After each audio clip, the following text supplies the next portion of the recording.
तक देख लिया था कि जब सपोर्ट सिंक करता है तो यहाँ पर मोमेंट जो जनरेट होता है वो 6 EI delta upon L square होता है दोनों साइड, और रिएक्शन सी आती है। ऐसे सिमिलरली ऐसे ही केस में जब एक साइड हिंज होता है तो यहाँ पर रिएक्शन आती है ये, और मोमेंट आता है ये। तो अभी देख लेते हैं इसका प्रूफ क्या है। अब अगर ये डेल्टा से सिंक हो रहा है तो इसको हम दो बीम से तोड़ लेंगे सुपर इम्पोजिशन के लिए। ठीक है, इसमें क्या होगा कि यहाँ पे मोमेंट ऐसे जनरेट हो रहा था m, और यहाँ पे ऐसे जनरेट हो रहा था m। तो एक बार हम इसको यहाँ पे दिखा देंगे और इसको हम दिखा देंगे यहाँ पे। अब साइन कन्वेंशन के हिसाब से पहले देखेंगे ये मोमेंट जो हो रहा है इसको होगिंग दे रहा है, होगिंग। तो इसकी वजह से जो BMD बनेगा वो नेगेटिव बनेगा। ये क्या हो रहा है, जब इसको मोमेंट को ऐसे लगाएंगे तो ये बीम ऐसे सेक करेगा, तो सेगिंग में जो बेंडिंग मोमेंट डायग्राम में ये पॉजिटिव आएगा। तो इसका M/EI डायग्राम जब हम बनाएंगे तो बनेगा नेगेटिव। ठीक है, और जब इसका बनाएंगे तो बनेगा इधर से पॉजिटिव। ये बना M, और जब M/EI डायग्राम बनाएंगे तो इसको EI से डिवाइड कर देंगे। ठीक है, हम ऐसा करते हैं, इसको पॉजिटिव को यहाँ बनाने की जगह हम बना लेते हैं यहाँ पर, साथ में दिखा देते हैं EI। अब मोमेंट एरिया थ्योरम में हमने पढ़ा है कि जब इलास्टिक कर्व पे हम टेंजेंट ड्रॉ करते हैं, ठीक है, टेंजेंट ड्रॉ करते हैं और उस टेंजेंट पे ये जो डिफ्लेक्शन होता है वो देखते हैं, तो उसको निकालने का तरीका क्या होता है कि A और B पॉइंट को हम M/EI डायग्राम में लोकेट कर लेते हैं। उसके बाद क्या करते हैं, एरिया का मोमेंट लेते हैं किसके अबाउट, जहाँ पे हमें डेल्टा निकालना होता है। ठीक है, तो इस मोमेंट का एरिया होगा, का मोमेंट होगा यहाँ पे इसके अबाउट, और इस वाले जो एरिया होगा उसका होगा यहाँ से x1 बार x2 बार। ठीक है, तो ये जो डेल्टा होगा ये बराबर होगा इसका ट्रायंगल का area half into M/EI into L into ये x1 बार जो कि यहाँ पे होगा L/3, और नीचे वाले के लिए होगा ये x बार 2L/3। तो ये होगा L/3 पॉजिटिव में minus half M/EI into L into 2L/3, जो कि हमारे पास आ जाएगा, तो हमारे पास डेल्टा आ जाएगा -mL²/6EI।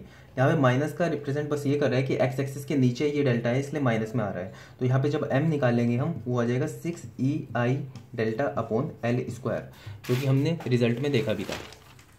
ठीक है, और रिएक्शन निकाल के देख ही चुके हैं कि 12 कैसे आएगा। ऐसे ही इसको भी देखेंगे तो सिंपल एक ट्रायंगल बना के हम इसको कर सकते हैं। ठीक है, आगे बढ़ते हैं। अब हम पढ़ते हैं स्वे एनालिसिस। स्वे एनालिसिस क्या होता है, कोई भी बीम होता है, पोर्टल फ्रेम वगैरह होता है, उसमें हॉरिजॉन्टल फोर्स लगता है या फिर कोई अनसिमेट्रिकल लोडिंग होती है, तो उसकी वजह से वो लेफ्ट या राइट स्वे करता है।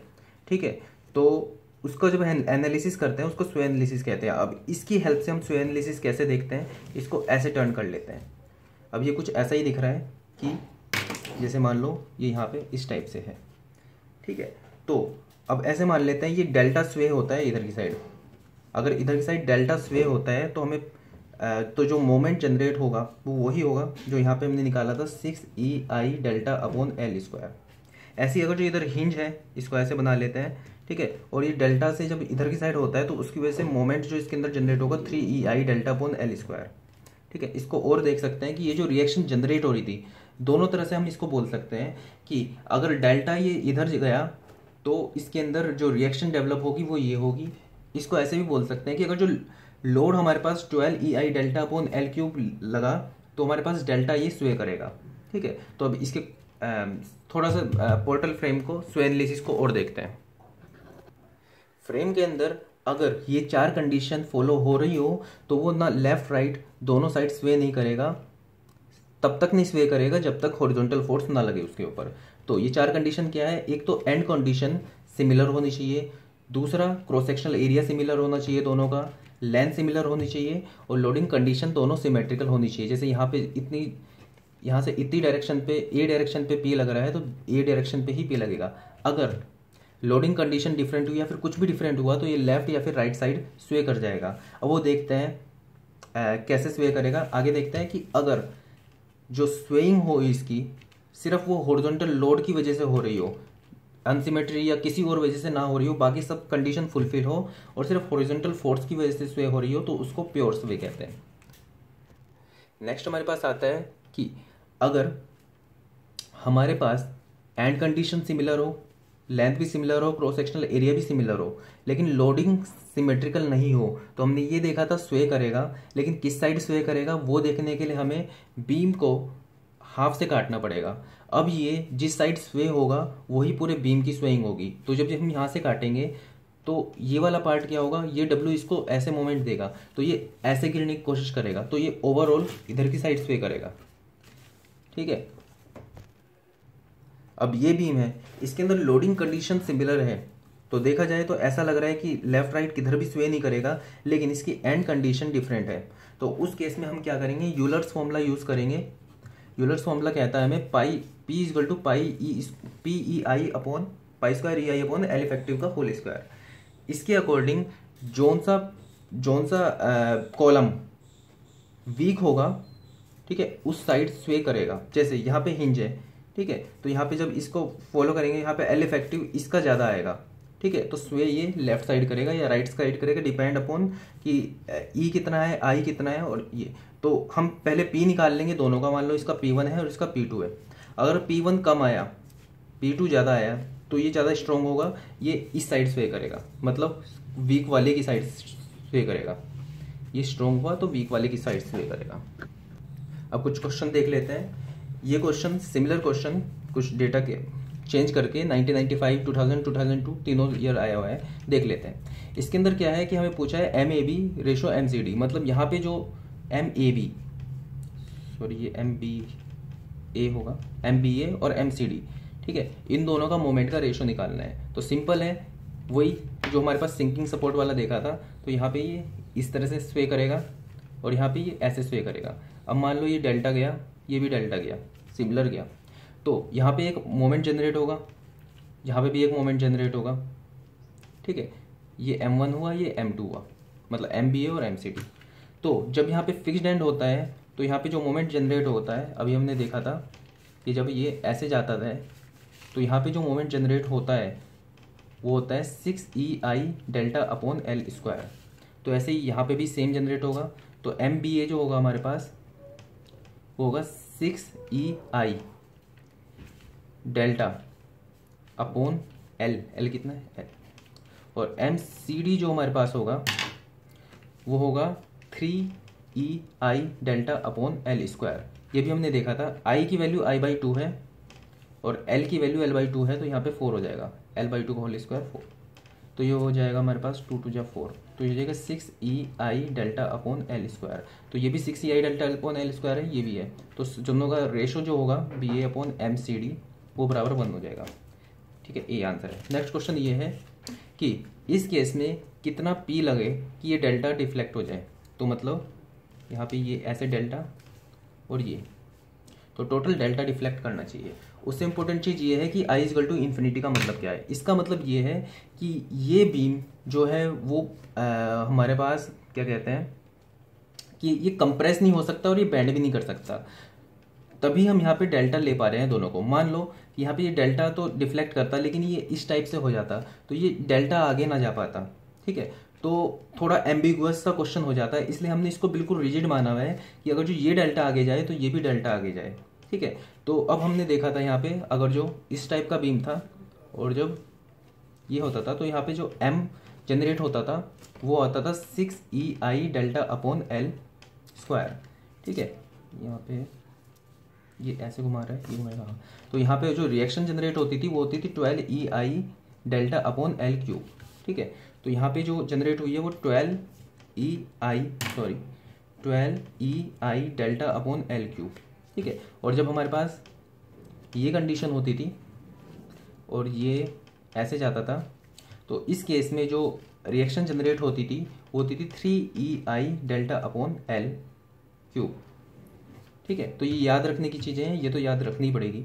तो यहाँ पे जो P होगी वो होगी 3EI delta upon L cube. ठीक है, तो मतलब इसको हम उल्टा देख रहे हैं कि हमने यहाँ पे देखा था कि अगर जो डेल्टा नीचे गया तो कितनी फोर्स जनरेट हुई।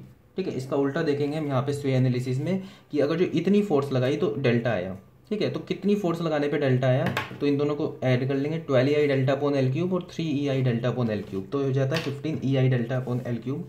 तो इसका आंसर आएगा डी। नेक्स्ट क्वेश्चन, अगर यहाँ पे 40 किलोन्यूटन मीटर यहाँ पे लोड लगाया है, मोमेंट लगाया है, तो पूछा कहाँ पे, MCD पे, यहाँ पे कितना मोमेंट होगा जनरेट। तो अगर जो यहाँ पे ये लगा, वापस से वही देखेंगे, ठीक है। तो ये आता है, तो यहाँ पे ये लगता है, तो सेम सिमिलर यहाँ पे आता है, तो यहाँ पे भी जो आएगा वो 40 किलोन्यूटन मीटर आएगा, ठीक है। नेक्स्ट चीज़, MBA और MCD का हम रेशो निकाल लेते हैं, MBA और MCD का रेशो, जो कि हमारे पास आएगा, ये फिक्स सपोर्ट है, यहाँ पे हिंज है, तो ये हो जाएगा 6 EI delta upon L square, और यहाँ पे आएगा 3 EI delta upon L square. Value put कर देते हैं, यहाँ पे वैल्यू पुट कर देंगे तो 2, यहाँ पे 2L है तो 4L स्क्वायर हो जाएगा, तो ये हो जाएगा हमारे पास 4 2 8, ठीक है। ये सब कुछ कैंसिल हो जाएगा, तो यहाँ पे आ जाएगा 8 MBA upon MCD is equal to 8, ठीक है। हमारे पास MBA की वैल्यू है 40, ठीक है, तो MCD हमारे पास आ जाएगा 40 अपॉन 8, 8 5 40, तो यहाँ पे 5 kilonewton metre. Next question is, अगर यहाँ पे M मोमेंट लगेगा तो कैरी ओवर फैक्टर यहाँ पे कितना होगा। जनरल केस में क्या होता है, जब ये होता है तो यहाँ पे अगर जो M मोमेंट लगता है तो इस जगह पे यहाँ पे जब M मोमेंट लगता है तो यहाँ पे फिक्स्ड एंड की तरफ m/2 जाता है। यहाँ पे डिफरेंस क्या है, यहाँ पे डिफरेंस ये है कि यहाँ पे 2I ले रखा है और यहाँ पे I ले रखा है, ठीक है। तो इसको करने के लिए हम मोमेंट एरिया थ्योरम यूज़ करेंगे, एक सेकेंड। तो जैसे मोमेंट एरिया थ्योरम में यूज़ करते हैं, इस बीम को हम 2 बीम में तोड़ लेंगे, तो पहले सिर्फ M दिखा देंगे और ये जो जनरेटेड M डैश है इसको सेकंड में दिखा देंगे। तो जब ये ऐसे घूमेगा तो सिंपली सपोर्टेड में ये इस टाइप से देगा, तो इस सैगिंग मतलब पॉजिटिव बेंडिंग मोमेंट डायग्राम बनेगा। ऐसे ही जब ये इस तरह से जनरेट होगा तो ये बीम को होक करेगा, हाँ ऐसे मोमेंट आएगा तो ये होक करेगा, तो ये नेगेटिव देगा, तो ये नेगेटिव दे दिया यहाँ पे।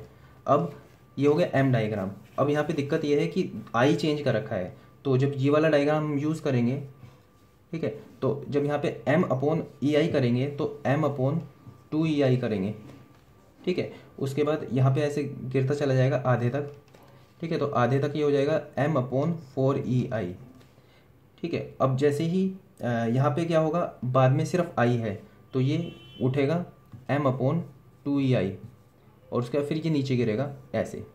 ऐसे ही सिमिलरली जब इसको ड्रॉ करेंगे हम, तो इधर की साइड से देखेंगे तो M अपॉन EI होगा, ठीक है, ये यहाँ तक गिरेगा M अपॉन 2EI तक, 2EI। उसके बाद फिर ये यहाँ पे 2I आ जाएगा तो ये आधा गिरेगा ऐसे, और फिर यहाँ पे जाएगा ये आ जाएगा M अपॉन 4EI, और यहाँ पे आ जाएगा 0। फिर हम यहाँ पे टेंजेंट ड्रॉ करेंगे, फिर इसका एरिया निकालेंगे, फिर इसको सेंट्रोइड लेंगे। ऐसा कुछ नहीं करेंगे हम, क्योंकि हमारे पास टाइम नहीं होगा एग्जाम में, तो हम इसको इस अप्रोच से सोल्व नहीं करेंगे। बाकी कन्वेंशनल क्वेश्चन के हिसाब से इसको ऐसे ही सोल्व करना पड़ेगा। इसमें क्या होगा कि हम यहाँ पे ऐसा मानते हैं कि जब बीम के अंदर EI की वैल्यू ज़्यादा होती है तो वहाँ मोमेंट ज़्यादा डिस्ट्रीब्यूट होता है, और जहाँ पे EI की वैल्यू कम होती है तो वहाँ पे कम होता है।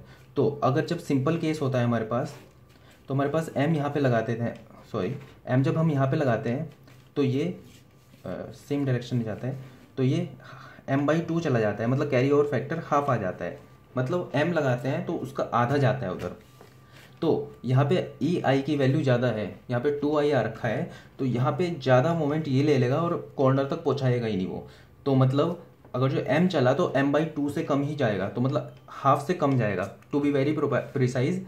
तो इसका आंसर आता है, इस केस में जो कैरी ओवर फैक्टर आता है, मैंने इसको इस डायग्राम को घर से को बना के सोल्व किया था, तो यह आया था 2/5 मतलब 0.4, ठीक है। इसी केस में अगर I की वैल्यू हमारे पास ऐसे हो, 2I इधर हो और I इधर हो, तो उस केस में जब मोमेंट यहाँ पे लगाएंगे तो यहाँ पे कम डिस्ट्रीब्यूट होगा, इधर ज़्यादा डिस्ट्रीब्यूट होगा। तो मतलब अब जो यहाँ पे मोमेंट जनरेट होगा वो हाफ से M/2 से ज़्यादा होगा, मतलब कैरी ओवर फैक्टर यहाँ पे हाफ से ज़्यादा आएगा, ठीक है। और इसको भी मैंने जब सोल्व किया तो इसका आंसर आया था 2/3 मतलब 0.67।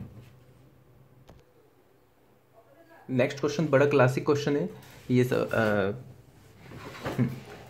इसमें सिर्फ इसको देख के आंसर बता देंगे हम इसका।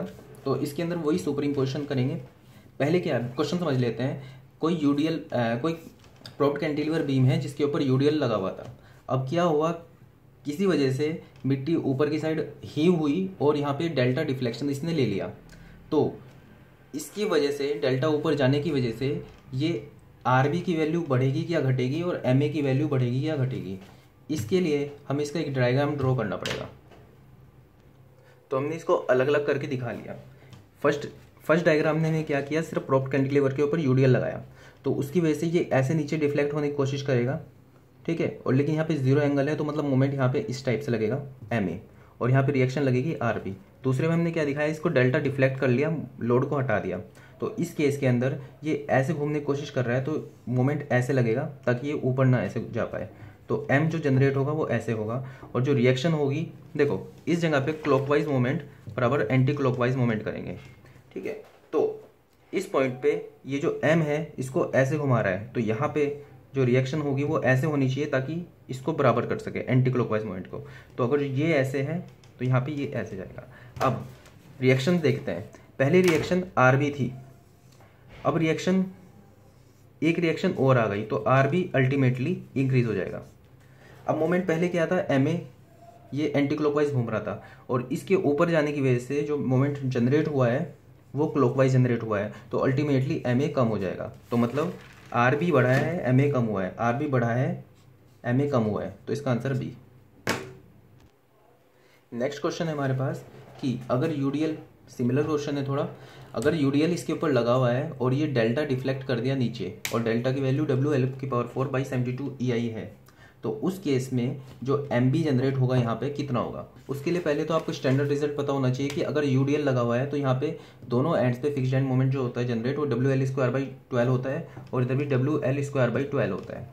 अब सेकेंड चीज़ ये है कि अगर ये नीचे डिफ्लेक्ट होता है तो यहाँ पे जो मोमेंट जनरेट होता है वो एम की वैल्यू हमारे पास 6EI डेल्टा/L² होती है, ये भी हमें याद होना चाहिए, ठीक है। अब क्या हुआ, हमें क्वेश्चन में गिवन है डेल्टा की वैल्यू, तो डेल्टा की वैल्यू हमारे पास है WL⁴/72 EI। तो यहाँ पे डेल्टा की वैल्यू हम यहाँ पे पुट करके हम जरा एम की वैल्यू निकालेंगे, तो हमारे पास एम की वैल्यू आएगी 6EI डेल्टा/L²। तो डेल्टा की वैल्यू यहाँ से हम पुट करते हैं तो हमारे पास एम की वैल्यू आएगी WL²/12। तो मतलब ये जब ऐसे घूम रहा है, ये क्या है, एंटी क्लॉकवाइज, और ये है क्लॉकवाइज। एंटी क्लॉकवाइज मोमेंट भी WL²/12 है और क्लॉकवाइज मोमेंट भी WL²/12 है, एक दूसरे को कैंसिल करेंगे, जीरो आंसर आएगा इसका। नेक्स्ट टॉपिक है हमारे पास स्टिफनेस। स्टिफनेस के लिए थोड़ा साइन कन्वेंशन को पढ़ना जरूरी है। हमने पीछे बताया था कि अगर एक्स एक्सिस के साथ एंगल हम क्लॉकवाइज नापते हैं, थीटा हम क्लॉकवाइज नापते हैं तो वो नेगेटिव होता है, और अगर हम एंटी क्लॉकवाइज नापते हैं तो वो थीटा होता है पॉजिटिव। ये हम सोम में, सोइल में, मोहर सर्कल वगैरह कहीं भी देखेंगे, इवन मैथमेटिक्स में भी देखेंगे, ये साइन कन्वेंशन वहीं से ही ली गई है। अब जो SDM स्लोप डिफ्लेक्शन मेथड और MDM की साइन कन्वेंशन होती है वो थोड़ी अलग होती है, वो थीटा के लिए नहीं होती, वो मोमेंट के लिए होती है। वो क्या होती है कि हर क्लॉकवाइज मोमेंट हम पॉजिटिव लेते हैं, एंगल की बात नहीं हो रही यहाँ पे, हर क्लॉकवाइज मोमेंट हम पॉजिटिव लेते हैं और हर एंटी क्लॉकवाइज मोमेंट की वैल्यू हम नेगेटिव लेते हैं। अब इसका मतलब बिल्कुल ये नहीं है कि पॉजिटिव वाला सैगिंग देगा और नेगेटिव वाला हॉगिंग देगा, ठीक है। ये हम एग्जाम्पल से समझते हैं। जैसे हमें ये कोई बीम है, इस पर हमने बोला +50, इसको बोला +50, इसको बोला -40। अब इसका हमें BMD बनाना है, बेंडिंग मोमेंट डायग्राम, ठीक है। तो हम कैसे बनाएंगे, तो देखो +50 है तो हमें पता है कि +50 मतलब क्लॉकवाइज, तो हम इसको क्लॉकवाइज देके देखेंगे। तो क्लॉकवाइज देने के बाद ये ऐसे घूमेगा, तो सैगिंग मतलब पॉजिटिव होता है और हॉगिंग मतलब होता है नेगेटिव। तो जब ये +50 ऐसे घूमेगा तो इसको हम पॉजिटिव की साइड दिखाएंगे +50। अब यहाँ पे है नेगेटिव, नेगेटिव मतलब होता है एंटी क्लॉकवाइज, तो एंटी क्लॉकवाइज मतलब ऐसे। तो अब जब ये इसको हम ऐसे मोमेंट देंगे तो ये ऐसे घूमेगा, ऐसे नीचे की साइड दबेगा तो ये ऐसे घूमेगा, तो ये भी सैग कर रहा है, तो माइनस का मतलब भी सैग हो सकता है, ठीक है। तो ये भी पॉजिटिव होगा +40, तो इसका बेंडिंग मोमेंट डायग्राम कुछ ऐसा बनेगा, ठीक है। एक और देखते हैं, जैसे -20, +20 और +20 है दोनों साइड बीम के, ठीक है। तो इसका BMD बना के देखते हैं। प्लस मतलब क्लॉकवाइज, क्लॉकवाइज मतलब ऐसे, ऐसे, तो क्लॉकवाइज हमने बनाया ऐसे, तो +20 आएगा ऐसे, ठीक है, क्योंकि ये सैगिंग दे रहा है। इधर +20 है, इसका मतलब ये इस टाइप से बनेगा, ठीक है। तो मतलब बीम के अंदर अगर जिसको बीम को मान लेंगे तो यहाँ पे ये ऐसे ऊपर की साइड उठाएगा, मतलब ये इस टाइप का बनाएगा, तो यहाँ पे क्या होगा नेगेटिव, तो इसको ये होगिंग देगा, तो इसका BMD बनेगा इस तरह से -20 और ये होगा +20। अब हम स्टिफनेस की डेफिनेशन देख लेते हैं। जैसे यहाँ पे हम जब मोमेंट m लगाते हैं तो ये चीज़ याद होनी चाहिए कि तो यहाँ पे जो थीटा जनरेट होता है वो ml/3EI होता है। और इस केस के अंदर जब हम यहाँ पे मोमेंट ऐसे लगाते हैं तो जो यहाँ पे थीटा जनरेट होता है वो ml/4EI होता है। अब इसको समझो कि अगर सेम मोमेंट लगाया है यहाँ पे, ठीक है, तो यहाँ पे θ1 और यहाँ पे θ2 जनरेट होगा, ठीक है। तो यहाँ पे जो θ1 जनरेट होगा वो θ2 से ज़्यादा होगा। क्यों? क्योंकि यहाँ पे हिंडर कर रहा है इसको, यहाँ पे जाने नहीं दे रहा है इसको नीचे, तो इसको भी थीटा को कम करेगा, ठीक है। अब स्टिफनेस क्या होती है? स्टिफनेस होती है कि यूनिट रोटेशन के लिए जितने भी मोमेंट की जरूरत पड़े उसको हम स्टिफनेस कहते हैं। उसको कैसे रिप्रेजेंट करते हैं? मतलब थीटा को जो 1 लिख दें तो m को हम k लिख सकते हैं, ठीक है। तो k = 3EI/L। तो मतलब अगर इस टाइप का बीम है सिंपली सपोर्टेड, तो यहाँ पे जो स्टिफनेस होगी इसकी स्टिफनेस वो k = 3EI/L होगी। और अगर जो इस केस में हम देखेंगे तो यहाँ पे k की वैल्यू जो आएगी वो होगी, यहाँ पे 1 लिख देंगे, इसको k लिख देंगे, 4EI/L।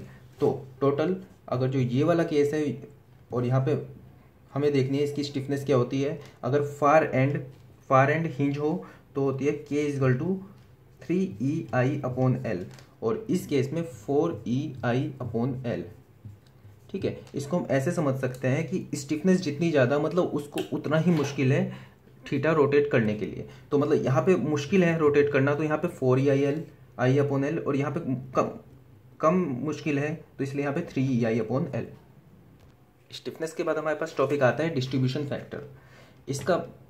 इसकी नीड क्या है? इसकी नीड ये है कि जब मान लो ये कोई जॉइंट है ए पॉइंट पे, यहाँ पे जब हम m अप्लाई करेंगे तो ये कुछ ऐसे ऊपर की साइड उठेगा, तो ये ऐसे जाएगा, ठीक है, ये ऐसे जाएगा और यहाँ पे ये जाएगा। एक रिजिड जॉइंट की ये कंडीशन होती है कि पहले जो उसकी उनके बीच में एंगल था, जैसे यहाँ पे 90 डिग्री था, ठीक है, और यहाँ पे 180 डिग्री था, बाद में भी वही रहेगा। तो मतलब यहाँ पे इन दोनों के बीच में 90 डिग्री रहेगा, इन दोनों के बीच में 90 डिग्री और इन दोनों के बीच में 180 डिग्री, ये चेंज नहीं होगा। अब जैसे हमने देखा कि अगर जो यहाँ पे इसको थीटा रोटेट करने के लिए, ठीक है, 4EI/L की जरूरत, यूनिट रोटेट करने के लिए इसको 4EI/L की जरूरत थी और यहाँ पे इसको रोटेट करने के लिए 3EI/L की जरूरत थी। तो इस वाले कंडीशन में, तो इस केस में जो थीटा बनेगा सब में बराबर बनेगा, ठीक है। अब ये जो m है, मान लो ये 30 kN/m होता, ठीक है। अब डिस्ट्रीब्यूशन फैक्टर की नीड यहाँ पे ये आई कि हम इसको 30 को तीनों में बराबर नहीं बांट सकते। क्यों? क्योंकि इसको थीटा जनरेट करने के लिए ज़्यादा मोमेंट की ज़रूरत है, इसको बराबर मोमेंट की ज़रूरत है, इसको थोड़े कम मोमेंट की भी ज़रूरत है, तो भी इसका थीटा आ जाएगा। अगर इसको हमने तीनों में बराबर बांट दिया, इसको भी 10 दे दिया, 10 तीनों को 10 दे दिया, तो इसका जो थीटा होगा वो थोड़ा बड़ा हो जाएगा और इसका थोड़ा कम हो जाएगा। जो रिजिड जॉइंट की कंडीशन है वो फेल हो जाएगी, इसलिए डिस्ट्रीब्यूशन फैक्टर की जरूरत पड़ी। अब ये डिस्ट्रीब्यूशन फैक्टर निकालते कैसे हैं वो देखते हैं। तो जैसे कंडीशन है तो सब बीम की अलग अलग स्टिफनेस निकाल लेते हैं। तो क्या निकालते हैं? जब फार एंड फिक्स्ड होता है तो इस केस में 4EI/L आती है। आई यहाँ पे 2I है तो यहाँ पे 8EI हो जाएगा। इस केस में जब फार एंड हिंज होता है तो 3EI/L आती है स्टिफनेस। और इस केस में जब फार एंड फिक्स्ड होता है तो 4EI/L आती है। तो यहाँ पे I3 है तो 12 हो जाएगा यहाँ पे। तो तीनों की स्टिफनेस लिख दी। अब सिग्मा के कर देते हैं हम, तीनों के के को ऐड कर लेंगे, K1 K2 K3। तो ये आ जाएगा हमारे पास 8 9 10 11 11 22 23 23EI/L, ठीक है। तो अब डिस्ट्रीब्यूशन फैक्टर देखना है हमें। तो डिस्ट्रीब्यूशन फैक्टर, तो इसको फर्स्ट बीम, सेकंड बीम और थर्ड बीम अगर जो मान लेते हैं तो K1 हमारे पास आया था 8EI/L, टोटल सिग्मा के हमारे पास आया 23EI/L। तो फर्स्ट बीम का जो डिस्ट्रीब्यूशन फैक्टर होगा वो होगा K1/सिग्मा के। तो मतलब 8EI/L/23EI/L, तो 8/23। ऐसी सेकंड बीम का जब हम देखेंगे तो वो होगा 3/23। और जब थर्ड बीम का देखेंगे वो होगा 12/23, 12/23। मतलब जो डिस्ट्रीब्यूशन फैक्टर होगा वो उसी बेसिस पे भी, मतलब उसकी प्रोपोर्शन में बटेगा, जितना ज़्यादा हमारा के होगा उतना ज़्यादा हमारा डिस्ट्रीब्यूशन फैक्टर होगा। तो एक तो क्वेश्चन कर लेते हैं डिस्ट्रीब्यूशन फैक्टर पे। अब इस केस में हमें बी सी और बी ए का डिस्ट्रीब्यूशन फैक्टर निकालना है।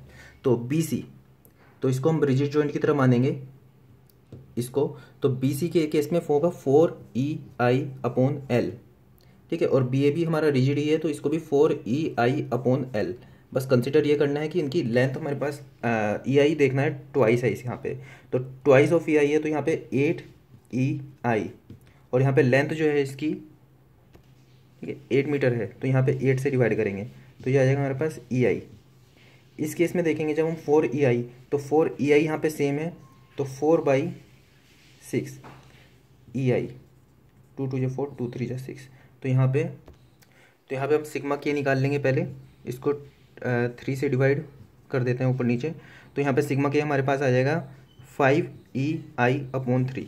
तो हमारे पास distribution factor for B C आ जाएगा हमारे पास K/सिग्मा के। तो मतलब 3EI/3, 5EI/3, तो 3/5।